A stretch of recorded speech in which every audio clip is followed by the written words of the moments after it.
আমরা দেখেছি বাংলাদেশের রাজনীতিতে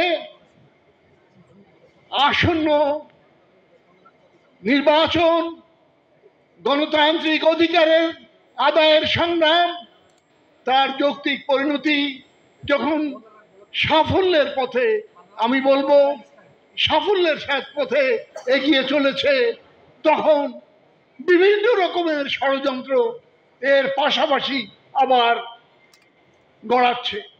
আমি পুনরাবৃত্তি করতে চাই না, এই যে স্থানীয় সরকার নির্বাচন, পাহাড় প্রমাণ, সমস্ত সংস্কারের বক্তব্য, এগুলি আমার কাছে শুভকর মনে হয় না। এর পিছনে নানান রকম ইচ্ছা বা আকাঙ্ক্ষা, আমি বলবো ষড়যন্ত্র থাকা বিচিত্র কিছু নয়। আর তার পাশাপাশি আন্তর্জাতিক পরিমণ্ডলে গত 10টি দিন কি অবস্থা গিয়েছে আপনারা জানেন।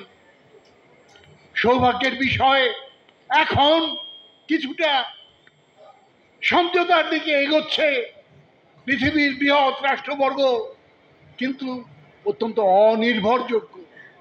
যে কোনো মুহূর্তে পুনর্বার এই সংঘাতের দিকে পৃথিবী ধাবিত হতে পারে।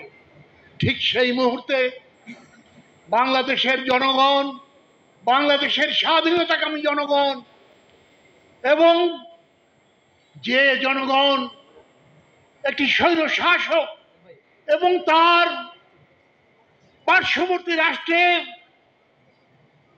যারা ক্ষমতাসীন প্রোটেক্টর, আশ্রয়দাতা, যারা এই অবস্থার দিকে দেশকে ঠেলে দিয়েছিল, যাদের বিরুদ্ধে লড়াই করে এদেশের ছাত্র জনতা সাফল্যের দ্বার প্রান্তে প্রায় এসে গেছে, যে কোনো মুহূর্তে আর একবার সেটা ব্যর্থতায় পর্যবসিত হতে পারে। বন্ধুগণ, আমি তাই মনে করি আমাদের গণতন্ত্রের সংগ্রাম, আমাদের সার্বভৌমত্বের সংগ্রাম, স্বাধীনতার সংগ্রাম এক এবং অভিন্ন সূত্রে গঠিত। একই সাথে আমাদেরকে এই সংগ্রাম চালিয়ে যেতে হবে এবং আজ সংস্কার কমিশনের যে আলোচনা, ঐক্যমত্যে পরিণত হওয়ার আমাদের যে প্রচেষ্টা যথেষ্ট হয়েছে।